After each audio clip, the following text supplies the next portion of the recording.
Welcome to the Industrial Edge podcast with me, Joe Haggis. In this podcast, we sit down with a broad range of professionals who are involved in a wide range of industrial settings.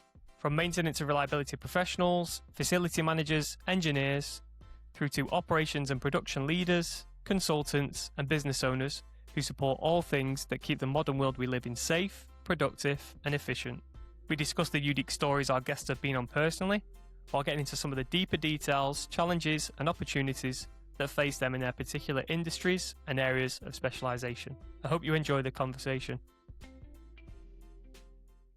Welcome, Gary Tyne. We've got Gary from Pro Reliability Solutions, who is in Australia right now, which is great. You're over in Perth, right, Gary? After making the challenging trip with the current situation that's going on in the world right now. No, that's right. And the war in Iran at the moment. So you got over here, which is good. So I know you're doing some training out there as well, which is brilliant, mate. And you're at the Mainstream conference as well, which is good, which I sadly can't go to, but I'm sure that'll be brilliant as well. But welcome, Gary. Great to have you on, mate. So, Gary, what I am going to do is I'm going to start with a bit of a bigger question, and instead of going straight into your career overview, I'm going to start with a quote. I think this is from you in your book. It says, "It isn't something you achieve once; it's something you build every day." And I know we talked about some of the agenda points when I sent it out to you, and we spoke. Well, I sent to you, your most memorable challenge faced in your career, and you talked about the same challenges exist today as they do 40 years ago, and that kind of reactive mindset and culture to a proactive one. Gary, talk to us about those challenges that existed 40 years ago as they still do today. Why do they still exist, do you think? And what has your experience been through that time period? Yeah, no, thanks very much, Joe. And thanks for inviting me on here as well, by the way. That's You're welcome. very much appreciated. Yeah, it's the challenge for me, from being a 16-year-old apprentice, started in this career 40 years ago, right up until today, is still around moving from that reactive mindset, that reactive culture, into a proactive one. And we are still facing that challenge, and it's still real. It's still out there, and companies and organisations are struggling with that. Yeah, brilliant. And talk us why you think that's still an issue, right? Is that lack of education? Is that the way businesses set themselves up? Can you go into that a little bit more in terms of why do you think we've still not solved, let's say, the problem and challenge of reliability or getting to higher levels of reliability? Even though the all the principles, I think the studies on reliability center maintenance were done 40, maybe 50, 60 years ago, right? Even, but we still have those same challenges. If you could put it down to one thing, maybe I know it's not one thing, but what would you say is that the biggest factor of why we're still stuck in this? Many sites are still stuck in like a reactive cycle. I think it's down to human behaviour, but Okay. It's just not really evolved. We're allowing reactive maintenance to be a culture. We're not probably investing in becoming proactive as much as we should be doing. I see it all the time. We've got no time to do PMs, root cause analysis investigations not being completed, maintenance teams being measured on speed of repair, so measuring the wrong things, not involving other people. It's often seen as a maintenance activity within an organisation. And if you put reliability into one department or into one group of people, and you don't involve others, then it just stays in one place, and we don't share the learning from that, and that's been going on for 40 years. Yeah, absolutely. Yeah, you're right. It's got to be an organizational shift, right? Reliability. It has. And something I know people say like, and it's the same with safety. A lot of people say, safety is everyone's responsibility and reliability is everyone's responsibility. And I think it's true, but it's challenging, right? Because it then almost lacks the accountability of being able to say, well, reliability that sits with the maintenance team. But like you say, you're absolutely right that it's a challenge for finance, procurement, the ops production team, the maintenance team. Everyone does have to have a part to play. And like you say, if we're measuring the wrong things, we're not singing from the same song sheet. We'll never get there, right? So no, good, brilliant. Gary, talk to us. You're coming up to 8 years having your own business in pro reliability solutions. You've got a varied and wide ranging career. You spent a lot of time in many different companies. Within maintenance and reliability. Talk us through your career journey, and you mentioned there a 16-year-old apprentice, Sure. like many people. But talk us through those early days and your career, and any highlights you'd like to share. Yeah, no, of course. Yeah, started off in ICI, Imperial Chemical Industries, over in the UK, as a maintenance technician apprentice. 4 years apprenticeship, spent a few years on the tools, and then got the opportunity to join or be seconded into part of ICI called Manufacturing Technology, where I was introduced to the world of reliability. You can think of all the 3 and 4 and 5 letter acronyms, the RCAs, the RCMs, the FMECAs, the TPMs, the PMOs. Yeah, we went through them all, and I mean, it was a hell of a grounding, really, in the world of reliability, and thoroughly. I can definitely say I found my passion. It was running things to failure were always challenging for me. I was always questioning why we'd allowed things to fail. And I was working in a run to failure environment in those early days. We kept it legal and compliant, but everything else around us was failing, and that was frustrating. Yeah, absolutely. No, it's good. I think Yeah. many people I know that have that passion for liability started in them run to failure type environments, right? That's what I experienced, and kind of led me to thinking, like you say, there's a better way, right? There's got to be a better way of doing things. No, good. And then talk us through, in the latter stages of your career. You spent some time in Australia and New Zealand as well in your career. Talk us through those later stages. As you progress through your career, and how you harness that passion for reliability, and the different roles that you took on. Yeah, of course. Yeah, no. I mean, I was with ICI for 15 years, and I just realised it was time to move on, go and see the world, and go and see other cultures. I'd been to New Zealand for a holiday in 1996, and that really struck a chord with me. And I remember coming back from New Zealand saying, I'm going to go and live there one day, and I did. And I went across there with my girlfriend, now my wife, and settled in New Plymouth in Taranaki, and got a reliability engineer's role with Shell on the North Island there. It was yeah, that was working in the oil and gas industry, having come from the chemical industry, some very similar assets and similar problems in terms of reliability. Had a great time, spent 3 great years in New Zealand, fell in love with the country, and then was offered an opportunity to come over here to Australia with arms reliability. Oh, Um, nice. and spent 5 years with arms here in Australia, and absolutely just fell in love with Australia, the lifestyle, and the work. I loved going out into the mines. We were in the oil and gas, food and beverage, the railways. It was just yeah, fantastic. Really enjoyed it.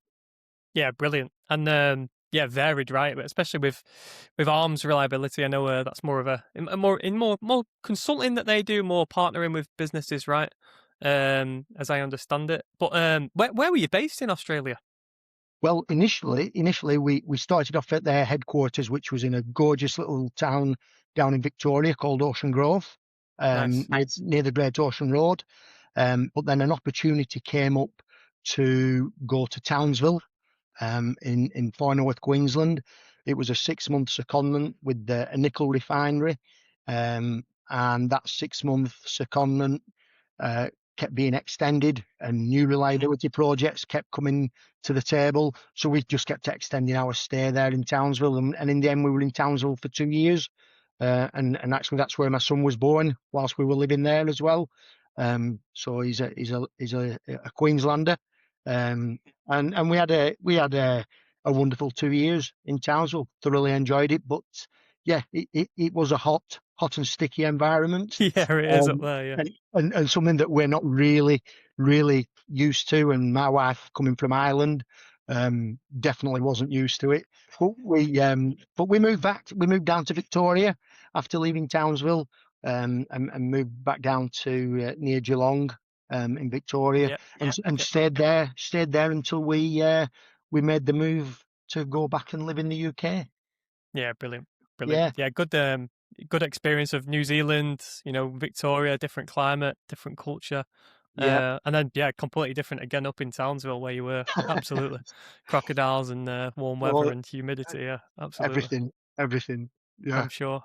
No, brilliant. It's great to know, and you know, good that you got, like you say, good opportunity to be able to move around with arms reliability and that a company that supports you with that.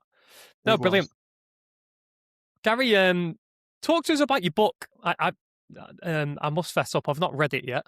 Is what I Oh, will say. So dear me, forgive dear me. me. I'll Um, send you a copy, Joe. I'll send you a copy. please, I'd love to Yeah, read it. But I'll do. your book is titled, you know, 40 years, 40 lessons. Um, Here we go. there it is. There it Yeah, is. No, brilliant.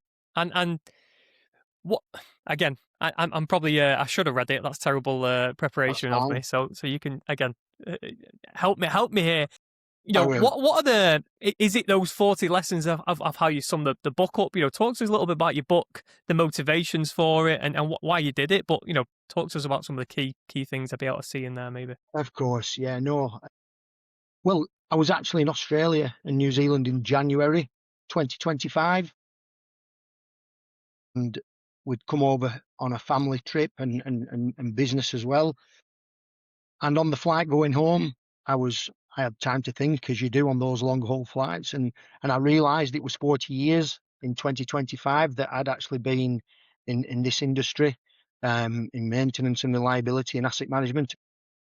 I just was wondering what could I do to celebrate that 40 years, and the thought of writing a book. And I got home, and I didn't know how to write a book. I didn't know the first thing about writing a book, and I just started to put a few notes together. And I'm in an entrepreneur circle in the UK, and Nice. different people come and go, and it's a bit of business support.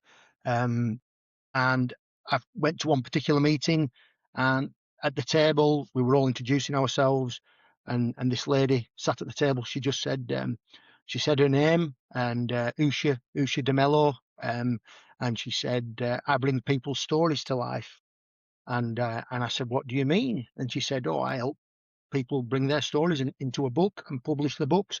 And I said, well, that's amazing, because I'm just writing one right now, but I don't know how to publish it. So we had a really good conversation, and Usha became my publisher. And the book was, as I said, I started writing it more or less right away as I got back in the February, and by September the book had been completed. It's really a reflection of my career so far. It's sharing some of the lessons, the stories, some of the insights, and some of the failures that I've experienced. I didn't want it to be technical or too technical. It's hard not to be in reliability, but I wanted to just give it a nice blend. There's a lot of technical books out there on the subject, and I just didn't want it to be another technical book. And so far, the people who got the book, the feedback's been excellent, and I've appreciated the feedback. But it really is that journey from a 16-year-old, you know, in the world of maintenance and breakdowns and failures, recognizing that there was a different way of working, different way of doing things. My first root cause analysis investigation is documented in the book, and some of the success I had with root cause analysis, and some of the failures that I had with it as well. So it just evolves all the way up until now, really, until the end of 2025, when the book was completed. Yeah, brilliant. Really good. And I'm glad. again, I'm glad you've made it. Like you said, it's about your story, your career, the lessons. But like you say, there is a lot of technical books out there. I'm not seeing as many, let's say, books of people in maintenance that is, and we're storytellers, right? As Yeah, humans, right? We're attracted to stories and storytelling. We're not attracted to, I've got a book here, reliability center maintenance. It's extremely technical and it's hard to yeah, read, right? I've not read that exactly. book Yeah, cover to cover. Absolutely not. I dip in and out of it maybe sometimes if I want of to course. read something technical. But that is on the other end of the scale, right? Is what you're saying there, and what you've sounds like you've published is something that is about stories, right? And we learn so much more, I think, off stories as opposed to just something in raw data form I, and very I, technical. I think so. And there's a few case studies in there, and Good, the book actually finishes with the 40 lessons documented at the back of the book. Um, nice. there are lessons all the way throughout, but they're actually broken down from lesson number 1 right through to lesson number 40. And chapter 13, I actually say now, this is yours. This is your chapter. I'm handing over the baton to you now. You can take these lessons, you can use them, you can add to them, you can challenge them, but it's just the lessons that I've brought together over the last 40 years. I did have one friend though challenge me. He said he did say, does that mean you've only learnt one thing a year for the last 40 years? Yeah, So nice. I didn't know how to respond to that really. Yeah, No, it's good. It's some classic British humor there, I think. it is. And it was a British person that said that. Yeah, yeah. What's your I suppose on those lessons, what's your most memorable lesson, Gary? If you could pick one, I know it's probably hard, over such a long career, which is fantastic, but if you could pick one, what's the one that you reflect on and share maybe most in your business with clients, or what's the one Yeah. that you always go back to? Well, lesson number 1 is about reliability is a culture. And then reliability, and then lesson number 40 is reliability is a journey, and it's not a project. And I think lesson number 40 is, I think I made that the last lesson because I think that is the one that I think is a real takeaway for people.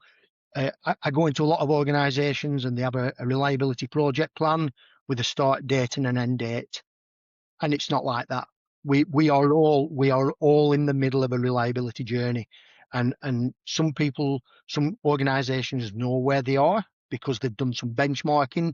They know where the gaps are, and some organisations just have no idea where they are on their journey. And I think once we recognise it as a journey, and that there isn't an end date, I think we're starting to win. That we're going to win the battle. Yeah, brilliant. That's a great way of putting it, right? Like you Yeah, say, there's no.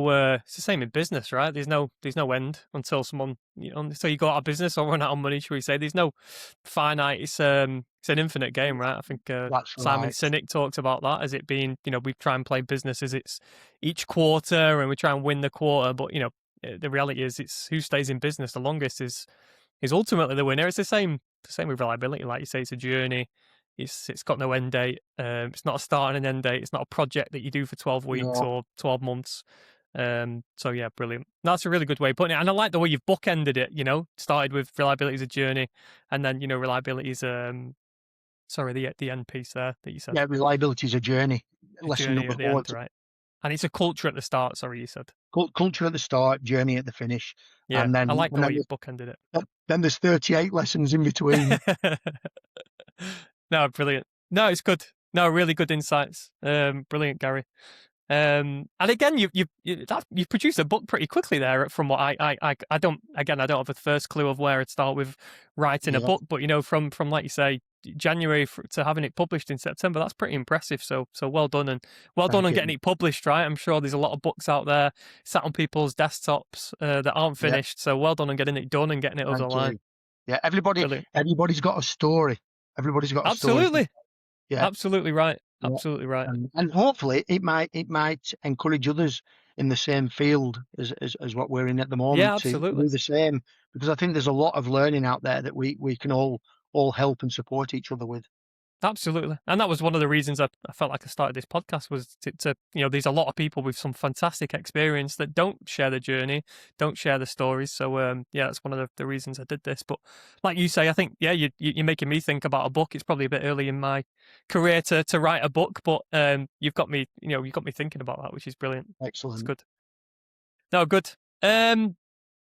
Moving on to maybe some more, maybe more, I won't say technical questions, but just into more the culture, maybe, Gary. I've got a few questions here around, what's the biggest challenge you see with clients that you work with around, or what is your view around, preventative maintenance and making the change from kind of more, calendar based maintenance and going to maybe more either cycle based maintenance or talk to us about your view around preventative maintenance or your maintenance kind of philosophy as a whole. How do you approach that with your clients? Talk to us about that.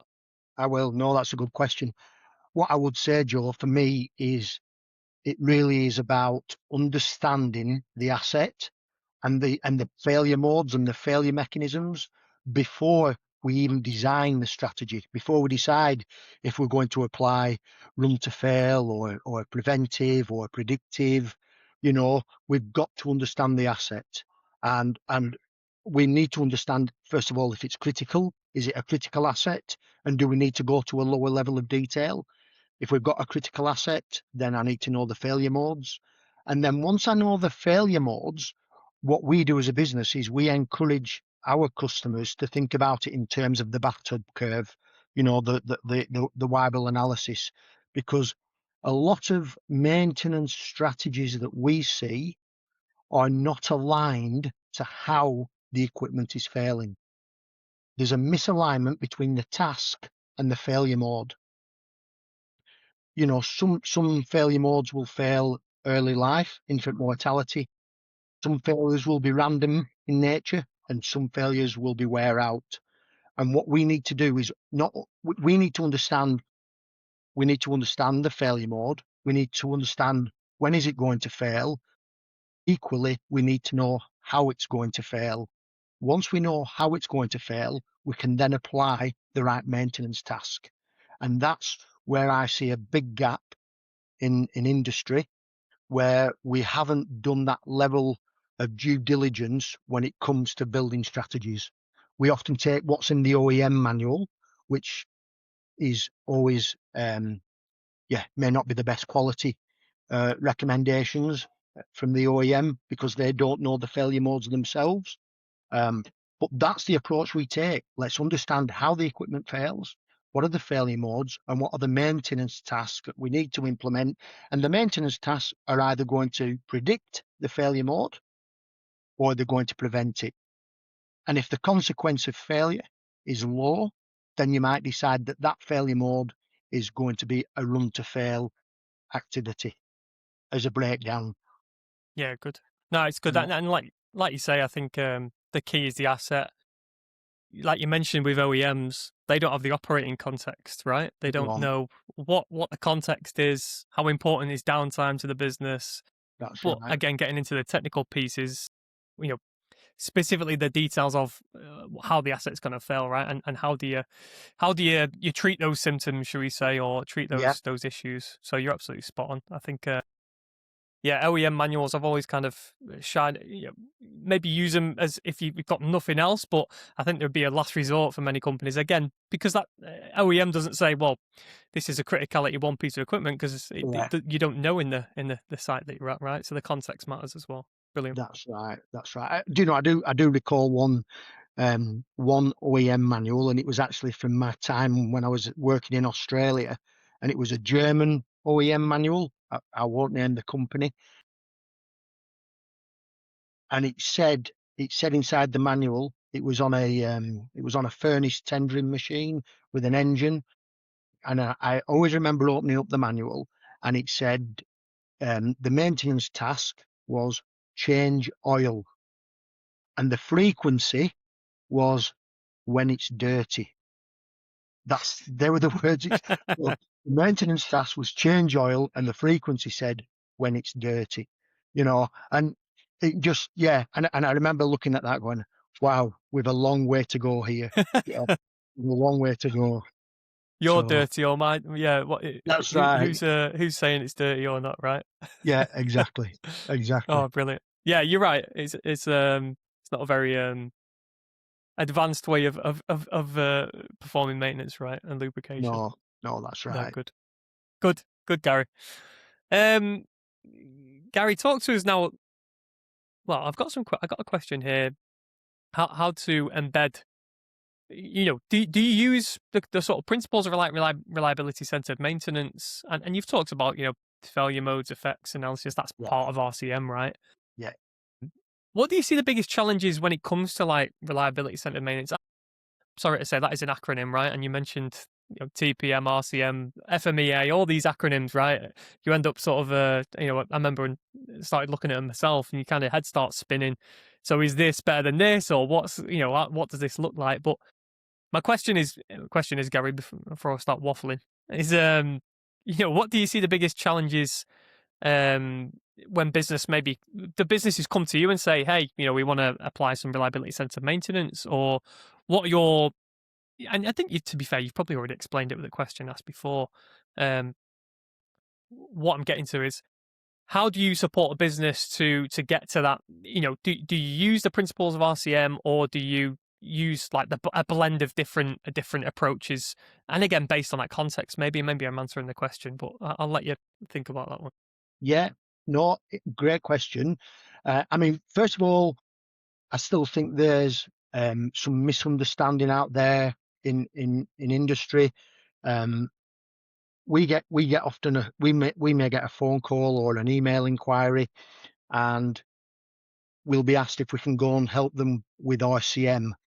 And when we make the phone call and we speak to the organisation, they're actually talking about root cause analysis. They're talking about Okay. RCA, Yeah. and we have it vice versa. We have people call us and say, "Can you come and do an ICA on this machine because we want to optimize the maintenance program?"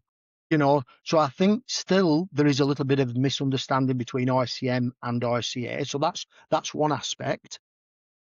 And then yes, ICM, we still use that. I remember being trained as an ICM facilitator when I was with ICI. Um, and the principles today are the same as they were then. I think what's changed and what makes a huge difference is reliability software. So back in ICI, I was just I was just inside the Excel spreadsheets, the ICM worksheets as we call them, and I was using those on every asset, and it was documenting everything in Excel.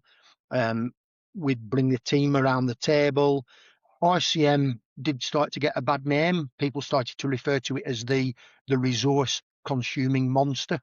Um, and I've never and heard that, but it's a good one. yeah, and it is often still seen as that, and it doesn't. And I say now it doesn't have to be that way.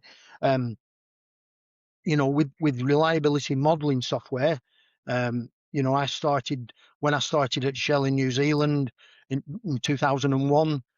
I remember them saying to me, "We're going to do RCM across the facility," and at that moment in time, I thought, geez, there's going to be a lot of spreadsheets that's going to come out of this. And they said, no, we actually use this reliability software. So I was introduced to a piece of software. I can say the name. It's Isograph Availability Workbench, and I started using that in 2001, and I'm still using that today. It speeds up the whole reliability centered maintenance approach. You can build FMECA libraries. You can have libraries of similar equipment. Of course, the operating context can change when you take it from the library and apply it to your facility. But at the end of the day, a centrifugal pump is a centrifugal pump. It's got functions, functional failures, and failure modes. The operating context might change, and you might have to change the frequency of maintenance based on your risks, but the concept is there, and the basis of that is there, and that's, for me, that has been a game changer in the world of reliability. We still go into customers who say we want to use Excel, and that's fine. We will show them an alternative approach, a more slick approach, that speeds up the ICM process. It doesn't have to be a resource consuming monster anymore. And I think there's still a lot of learning to be had in the marketplace, in industry around those principles. Yeah, absolutely. And like you Yeah. say, it starts with even getting the maybe there is too many acronyms out there. Possibly is why people get confused. But like you say, he's understanding clearly what people are talking about. But that's Yes. impressive, right? You've been using that. I know. I'm sure it's had a few updates Oh since yes. then in them Oh, 25 yes. years. But that's fantastic. You're still using the same products, and I'm sure because of that, your familiarity with it is obviously high. But I'm sure you've got a fantastic set of libraries there, right, in terms of those different assets, and that is a real, um, I'd say, benefit of of working with you, right? Is you That's have that right. knowledge and that library built up, which is We good. do. We Yeah, do. good. Yeah. Th- And we will use a library. We'll use a library with a new customer. We don't always start with a blank piece of paper. If Absolutely. we've got a model, we'll use that as a starting point. Yeah, absolutely. And like you say, that can accelerate the journey as well. It does. Just to finalize, maybe on RCM, do you think maybe businesses? I've never heard the term, but I understand why it's used, resource consuming monster, because I know it can be quite timely if you're not taking the right approach. Just to suppose finalize up and wrap up on RCM. What's your view around? Do you feel like it should only be applied in certain criticality or certain Yeah. criticality, certain criticality equipment? What's am I trying to say there? I'm not Yeah. using good English there. No. Certain criticalities, right? Yeah. Versus something that is might just spit out a unfair or an asset that isn't critical to the business. How do you apply it? Do you base it on criticality first of all? Certainly do. Yeah. I would always recommend doing that way, using that approach. I often in PRS we use an ABC criticality ranking approach. Um, and if we want to go to A, B, C, D, E, we can customize it based on customer needs. If the customer already has a criticality process, we can use that. But Nice. where would I do the ICM? Most definitely on my critical assets as a starting point. Um, I wouldn't want to go down to the low critical assets. Those items might be run to fail. But what I would always recommend is, if you've got the A's, you're going for your ICMs. If you've got your B's, then you'd probably do a maintenance strategy review. And then your C's might become run to fail. But you still always need to make sure even when you've got run to fail assets, that you're carrying the right spares. Because if you're not carrying the spares when it fails, it could have an impact on plant availability. So it's just, yeah, it's making it's doing the right balance. And I know when I started at Shell in New Zealand, and they said, "Oh, we're going to do ICM on everything," and I went, "Whoa, we don't need to do everything." And no, Yeah, yeah, no, yeah, we're going to start. We're going to start here, and we're going to finish here. And I mean, there'd been a lot of incidents in the oil and gas industry. I mean, we'd had the Piper Alpha many years ago in the yeah. Of North course. Sea, and then in Australia there was the Longford disaster. And I think there was a real strong desire to make sure there was no stones left unturned. And it was. I mean, for the 2 years, well, nearly 3 years, but I was in New Zealand with Shell for 3 years. But in the first 2 years, I would say 80% of my job role was doing RCM on the whole facility. Yeah. Um, Well. so yeah, it was a bit of a baptism of fire, was that too, and there wasn't a single component that wasn't reviewed. It was Yeah. it was Well. very very very thorough. Maybe a challenging question, but do you feel like those 2 years doing it on the whole plant, do you feel like that really gave value to Shell and that business, or do you feel like they did maybe go too far there? What's your thoughts on that? Yeah, that's a good question. It actually gave them value in respect of the risks that they were looking to mitigate. And it was an old facility as well, so there was quite a lot of integrity related issues. Corrosion, underground corrosion was one item.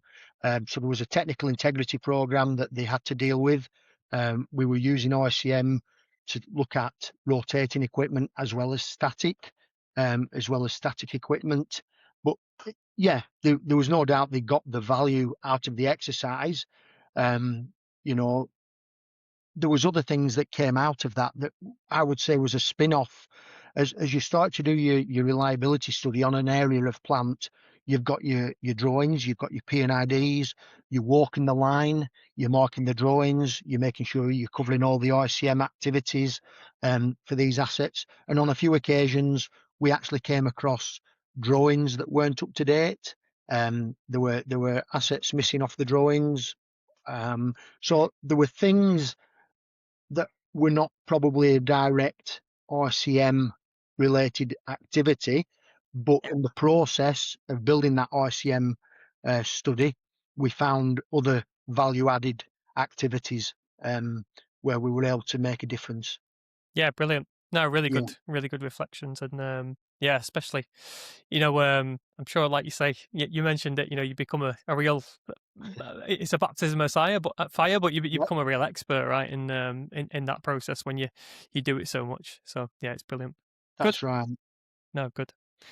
A question here, or a point, shall we say, of coaching teams to bridge the gap between the plans and naturally the practice. And the question I've got for you is, how do you do that, right? How do you can have the best plans in the world and the best maintenance strategy in the world, but to actually put that into practice and to make that a reality, um, maybe what are the biggest challenges you see, or the biggest downfalls that maintenance teams fall into with that? Would you say?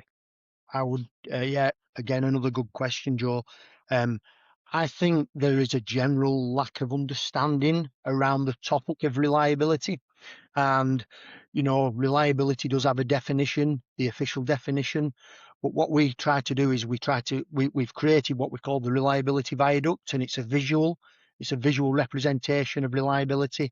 And it's got 8 pillars. We've got design, we've got purchasing, installation, storage, operations, maintenance, and analytics. So we've got 8 pillars, and Nice. the foundations are culture and leadership. And what we show is if we've got this viaduct, this reliability viaduct, and the pillars are the strength that supports reliability, then we need to make sure that we're addressing all of those particular activities. Reliability in design, make sure we're purchasing the right parts, the right quality parts, making sure that we're installing and commissioning correctly. So there's a lot of activities that we have to do in reliability before it actually goes into operation. And it's funny, a lot of those activities don't get addressed, so that when equipment does get installed and we go to operate it, it fails fairly early in life. So you're right, we can have the best maintenance strategy, we could have the best plan, but if we don't understand the basics of reliability, then that plan can just really fall over very, very fast. So I mean, we're trying to make it our activity with our customers is that, to improve the culture, is to at least get that understanding in place so that we know we all have to speak the same language. We have to speak a language of reliability. Yeah, good. And I really like the explanation there around the viaduct, the 8 pillars. You can't Yeah. just heavily focus on one of them, right, and neglect the others. Correct. For example, maintenance, right? If we just focus on maintenance, doesn't necessarily mean you're always going to get high reliability, like you mentioned. If you're not looking at design, you can't. I No, think there's a saying, I can't remember who said it, but you can't maintain your way to reliability, right? And it's so no, true. that's Um, absolutely right. And unfortunately, Joe, that when I present that pillar, sorry, the viaduct, and I'll say to the team in the room, I'll just say, you know, where does reliability sit in your organisation? And everybody says it's in maintenance, and as long as we keep reliability in maintenance, we're always going to be reactive. We're not yeah, we're not absolutely. going to get to where we need to be. Yeah, and like you say, I think the key to getting around that and is education, right? Bringing people Yeah, on the journey, bringing your finance team, the procurement team, the design team, or whoever that may be, bringing the data scientists, the analytics yeah, team in, because you do need their support, right? Of course, yeah, to keep that, keep reliability at a good level, should we say? But yeah, I like that you mentioned, culture and leadership, right? They are the bedrocks, like you say. yeah. Without good culture and leadership, and I had Eric Coupier on just the other week, and he talks Oh, about very good. leadership and culture, and we spoke He about does. that. And Yeah, it's the same themes coming through, though, right? Is that culture and leadership is so important. Without that, you're rudderless. You won't ever get to you won't get anywhere on your reliability journey, right? Which is great. So correct. no, good, Yeah, excellent. fantastic. Um, Gary, a question here. What's a topic or what's an opinion that you hold that is often challenged or misunderstood? Right. Yeah. I mean, we actually posted something on LinkedIn a few weeks ago. Um, You upset and a few people. well, yeah, I wouldn't say, yeah, maybe it upset people. Not many people really challenged it. Okay. I did have a few private messages sent to me, but um, one thing that we see is, and I'm a fan of condition monitoring. Yeah, the condition-based monitoring, the predictive technologies, the machine learning, the AIs, it's all out there for the taking. But I'm seeing so many organizations with sensors attached to equipment that actually don't need sensors. Um, and that's a challenge. Um, you know, just before COVID, we had a plant manager in the UK. And he called me and said he wanted to talk to me about reliability. I'd been recommended to him. I'd never spoken to this person before. And he said, before we start the conversation, Gary, he said, could you tell me you're not going to try and sell me any sensors? And and I said, no, we don't sell sensors. We can recommend companies that do. And he said, no, that's a great start. He said, let's have a chat. And I remember going down to their facility, and there were sensors on the equipment that really didn't need sensors. We started to talk about criticality of these pieces of equipment, um, and I could see. So it can be a little bit controversial. I mean, we work closely with quite a few condition monitoring companies, and I get it, and I'm a huge fan of it, you know, but we've got to make sure we're doing it right, and that we're actually, my view on it, and it might differ to other people's, is what's the criticality. Once we know we've got a critical asset, let's understand the failure modes. Let's develop the strategy according to the failure mechanisms and the failure modes. And at that point, what technology can we use to predict those failure modes if they are predictable? And that's where we come in. But I think a lot of condition monitoring companies that are selling sensors have got in there, and they must have some fantastic salesmen, um, because they've done a hell of a job, and they are, dotted around the factories, and sometimes, the batteries have expired, and some are Bluetooth, some you have to go up to them and collect the data. So yeah, I think that's a little bit of a challenge we've got out there at the moment.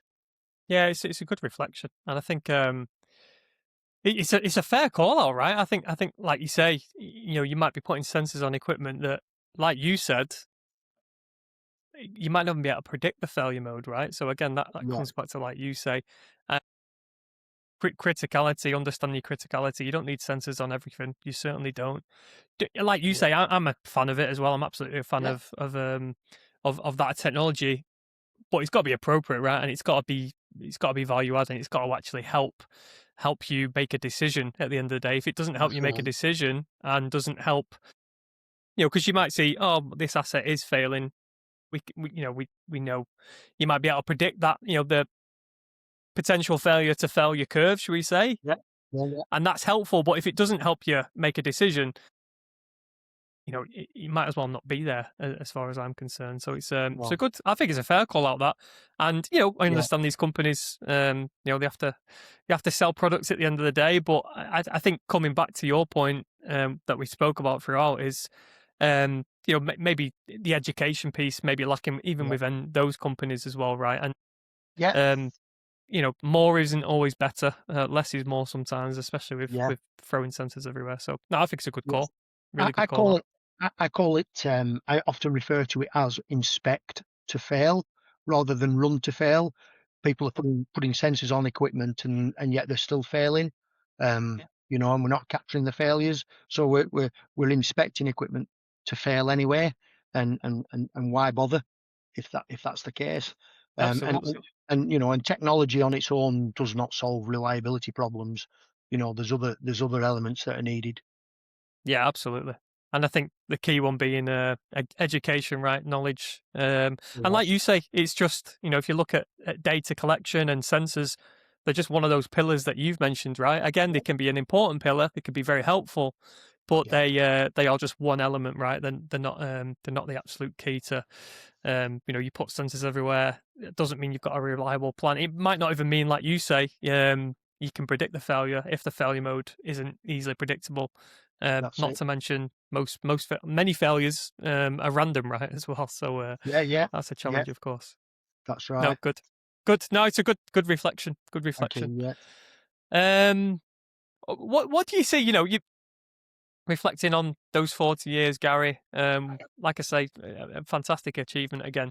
Where do you see what do the next 40 years look like in maintenance and reliability? We're going to be, in after over those 80, in 80 years time from when you first started, should we say? I don't know if I'll be here then, but you never know. Hopefully I will be. So maybe I'll write a Well, book as well. yeah, But yeah, that's right. but what do you think? In 40 years time, what do you Yeah, think are going to be? Do you think we're going to still have them same challenges that we spoke about at the start of in maintenance, where we're still in that reactive mindset? We've not moved to a proactive one. What do you think the future looks like in terms of maintenance or reliability specifically? yeah. I think that comes into, for me, it comes into probably three areas. Um, um, where the future needs to lie and where it's starting to go already. We can talk about the better data and the AI, the artificial intelligence, the advanced analytics. I think that's definitely going to take us in the right direction. It's going to be able to interpret data a lot faster. It's going to detect patterns that maybe the human being they might miss. They might miss those patterns. So I think that's evolving. That's moving in the right direction, and we need it. So I think that's one area. And I also think another area that's going to maybe become more dominant that a lot of organisations aren't doing very well, and that's in the design phase. I think the biggest reliability improvements happen before the equipment's even installed in an I agree. organisation. If we can put design reliability into the equipment, specify maintainability and life cycle costs, total cost of ownership, I think that the operational benefits are going to be enormous. And I just don't think organisations have recognised that yet. We work with customers and we do reliability and design projects, and the value in that they get is phenomenal. But not all organisations are doing it. They're buying equipment, they're installing it, and then they're suffering the consequences of not having addressed reliability in the design. So I think better data and AI is one. Reliability in design, I think, is going to be number two. And then I think the final one I would say there is the culture and that cross-functional ownership of reliability. We've got to take it out of the maintenance department. It's got to be in operations, procurement, design, leadership, engineering. Everybody has got to have a part to play. And until that happens, reliability or maintenance will be more reactive than proactive. And we in PRS we often call it reliability is a team sport. And until that starts to happen, businesses and organisations will still be suffering, unfortunately. Yeah, Yeah. brilliant. great Yeah. reflections, great, really good reflections, and yeah, really good. I think probably going to add, not going to add to that too much. I think No. I especially like you say, reliability and design. I think is the biggest opportunity. The challenge being you don't see all the benefits when the plant's running efficiently, That's right? right. Unless you and I speak to mentioned this a few times on the podcast now, but unless you internally market those successes and those benefits, Yeah. comparing a plant like for like, and embedding reliability in design, maintainability, Yes. Yep. it'll always be misunderstood or not fully celebrated, right? And those benefits Yeah. aren't always realized, shall we say? So yeah, really good. Yep. Um, yeah, good call outs on your other 2 points, right? It is definitely a team sport, and also yeah, AI, yeah, it is going to help. There's analytics, but it isn't the it's one thing, like you say, right? One of those pillars. To use your analogy of the viaduct, I like that. Brilliant, Yeah. Thank you. awesome. Harry, I'm gonna close out. I know we're at time. It's Excellent. gone very quick. It It's been has. really good to have you on. Yeah, thank you for coming on again, and yeah, I hope the time in the Pilbara and the training goes well with your client, and I also hope you Yeah. have a great time at the mainstream conference, which I think is next week. Gary, is it, or is it this It week? is. Yeah. Next week. Yeah. Looking forward to that. Brilliant, And I've been asked to present a paper as well. So fantastic. that's made the trip also worthwhile. So yeah, looking forward to it. Yeah, brilliant. Well, enjoy that and enjoy the time. Yeah, fantastic having you on, Gary, and Excellent. thanks so much. Yeah, wish Thank you all the you. best, mate. Thank you. No, thank you. Take care. Cheers, Gary.